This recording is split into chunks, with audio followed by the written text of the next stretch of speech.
Good day, Mr. Enya. Good day, fellow students. Good day, my noble audience. My name is Michelle Ampofu Jr., a first-year Marketing International Business student at the Kwame Nkrumah University of Science and Technology. I'm here to do a presentation today on the course Critical Thinking, and our topic for today's presentation is if critical thinking is so difficult or critical to develop, why do people, even the educated, find it so difficult to think critically? Beginning with the introductory part, critical thinking is defined as the active, persistent, and careful consideration of belief or supposed form of knowledge in light of the grounds which support it and the further conclusion to which it tends. This definition frames thinking not as passive reception, but as a disciplined inquiry. It requires sustained attention, willingness to test assumption, and openness to reversing conclusion when evidence demands it.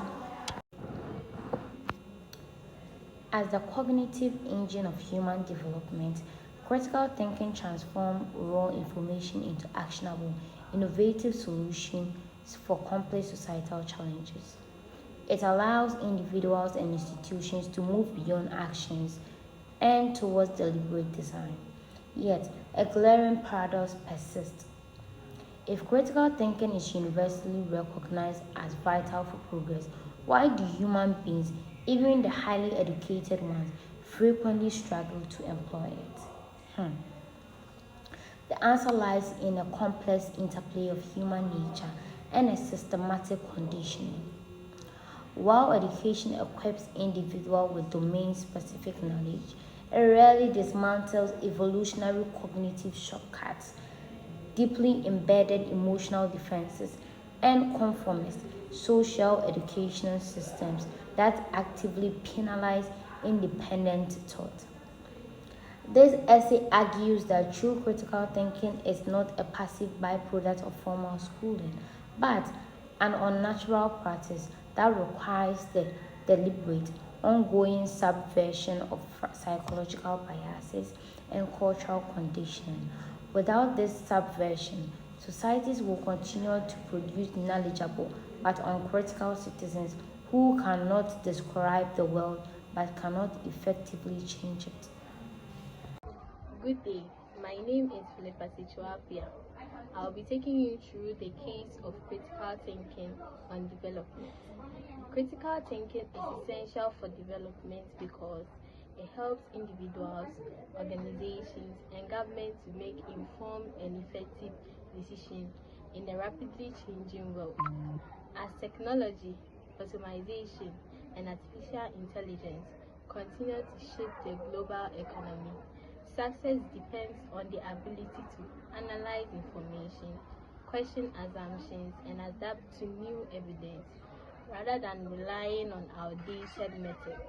It is especially important for solving complex challenges such as climate change, economic instability, and public health crises, which require careful analysis and flexible solutions. By identifying connections between problems, anticipating unintended consequences, and revising strategies when necessary, critical thinking supports innovation, better policy making, and sustainable development. Thank you. Hello, good morning. I go by the name Chelsea Morgan, and I'm here to talk about my presentation, and it's the case of critical thinking as democracy. Okay, so think of critical thinking as democracy's immune system. If people stop using it, democracy gets sick quick. For leaders, it's like this. Problems today aren't simple. Climate change, economy, health crisis. You can't just copy what worked 20 years ago and hope for the best. Critical thinking makes them pause and ask, why did that work before? Will it work now? So they don't create new problems while solving the old ones. For us citizens, it's even bigger. If we can't question what politicians say or check if the data makes sense, we'll fall for any sweet talk. or fake news, then democracy just becomes slogan and manipulative. So critical thinking isn't some school only thing. It's what keeps our votes, our debates, and our freedom actually meaningful. Thank you. Cognitive and biological barriers to critical thinking. Our brains are naturally designed to save energy and help us survive. Because of this, we often use quick and mental shortcuts instead of carefully analyzing information. We also have two thinking methods. Method 1, fast, automatic, emotional, which requires little effort. 2, slow, logical, careful, and requires more mental effort. My name is Joseph Amila, and I'll be taking you through critical thinking on educational and social structures. So, psychological barriers are reinforced and amplified by education and social structures that reward uncritical behavior. Many educational systems operate on a banking model of learning, so where teachers deposit information and students regurgitate it for grades and rewards. These root cultural conditions helps individuals to seek the right answer by an individual. Students learn to memorize and reproduce content and not to question about its premises or test its limits. Okay, the hidden curriculum teaches compliance, punctuality, and knowledge to instructions. As a result, schooling often trains compliance rather than inquiry. So, students graduate with certificates without the habit of knowing how do I know this is true or what would change my mind about the whole aspect. So, thank you. This is the end of my presentation. Educational and social barriers. Human beings are also inherently tribal, and this tribalism manifests as authority, difference, and social conformity. Evolutionary psychology suggests that humans evolved in small groups where group cohesion was essential for survival. Historically, deviating from group consensus meant social exile or physical danger. The evolutionary penalty for non-conformity was severe, so the brain developed acute sensitivity to social approval. In modern context, this appears as defensive to institutional authority, teachers, experts, and peer groups. Questioning authority feels risky because it threatens social standings. As a result, individuals suppress dissent and adopt group positions even when private evidence suggests otherwise. Social belonging becomes prioritized over truth-seeking. Digital technology has amplified these tendencies through echo chambers and algorithm creation. Social media and search platforms isolate users within ideological bubbles that reinforce existing beliefs and filter out disconfirming information. Algorithms optimize for engagement and nothing engaged, like content that confirms identity and provokes outrage. These echo chambers shield people from cognitive friction, the discomfort that comes from encountering contradictory evidence.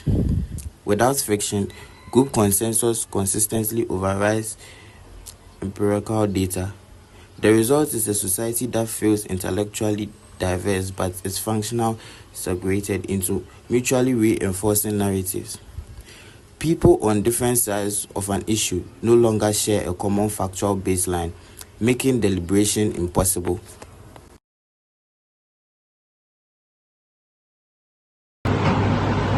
Now, presenting on educated thinker as credentialism versus humility.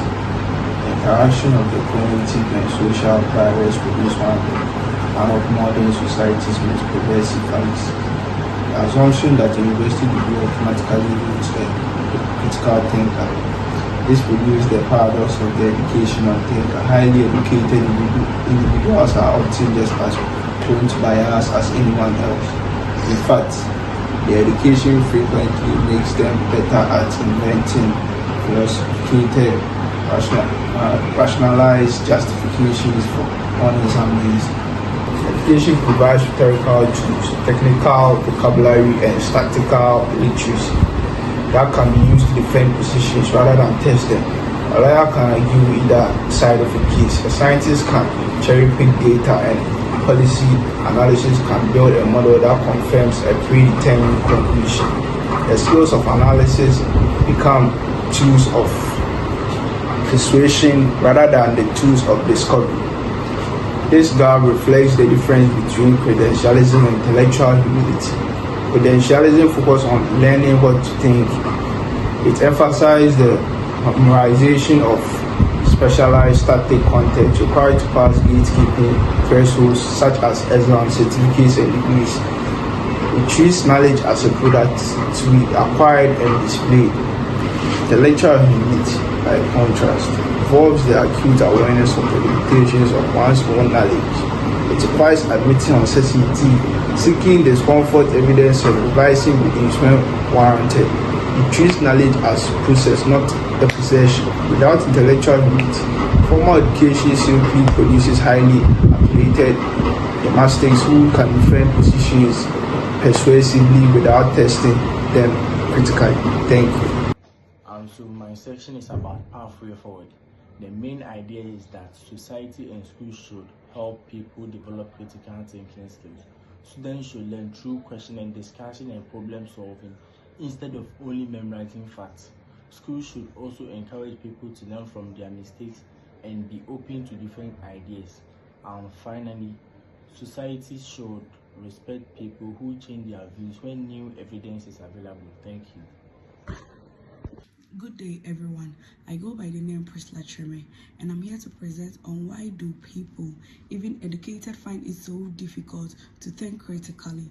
Critical thinking is fundamentally essential to human progress, yet it remains remarkably rare because it directly opposes natural evolutionary preference for comfort, speed, and social belonging. The brain is designed to save energy, protect identity, and maintain social group cohesion. Critical thinking requires energy expenditure, identity risk, and social discomfort. Formal education systems regularly mistake the accumulation of diplomas for the cultivation of an analytical mind, ignoring the reality that technical training can easily coexist with profound cognitive bias. Degrees provide knowledge but do not automatically install the habits of doubt, evidence evaluation, and belief revision. The problem is not that education fails to teach content, but it often fails to teach the disposition to question content. In conclusion, critical thinking cannot be treated as a passive skill acquired along a degree. It is an active, lifelong ethical commitment to truth over comfort. The paradox persists because biology and culture conspire to make uncritical thinking the path of least resistance. For society to truly develop, they must build education and cultural frameworks that move past mere credentialism. They must actively train individuals to embrace the discomfort of intellectual humility and to step outside the comforting safety of the tribe. This requires redesigning how we teach, how we assess, how we lead, and how we talk to one another in public. Only then will critical thinking shift from an ideal celebrated in mission statements to lived practice capable of meeting the complex challenges of the 21st century. Thank you.